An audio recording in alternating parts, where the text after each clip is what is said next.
Serial pocket में आसमान के आने वाले एपिसोड्स में रानी और दिग्विजय का आमना सामना होने वाला है। एक तरफ जहां दिग्विजय को अपनी सर्जरी के लिए बेस्ट नर्स की जरूरत है, तो वहीं दूसरी तरफ ये जिम्मेदारी रानी को दी गई है। अब रानी को समझ नहीं आ रहा है कि वो क्या करे। अगर वो दिग्विजय के सामने गई और दिग्विजय ने उसे पहचान लिया तो उसके लिए एक नई मुश्किल खड़ी हो जाएगी। ऐसे में देखना दिलचस्प हुआ कि जब रानी दिग्विजय के सामने आएगी तो क्या दिग्विजय रानी को पहचान लेगा। बेशक रानी और दिग्विजय के रिश्ते में 5 साल का गैप आ गया हो, लेकिन जो फीलिंग्स है, जो प्यार है, वो तो खत्म नहीं हुआ है। कहीं ना कहीं दिग्विजय को इस बात का एहसास तो होगा कि रानी उसके आस पास ही है। ऐसे में कहानी में एक और ट्विस्ट आ चुका है कि दिग्विजय ध्वनि से मिल चुका है और इन दोनों के बीच एक अलग ही कनेक्शन जुड़ चुका है।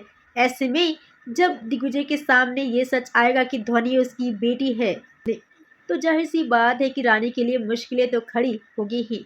इसी बीच कहानी में एक और ट्विस्ट आ गया है। दिग्विजय की मां के रिक्वेस्ट करने पर दिग्विजय अनीशा से शादी करने को तैयार हो गया है और घर में दोनों की सगाई की तैयारी चल रही है।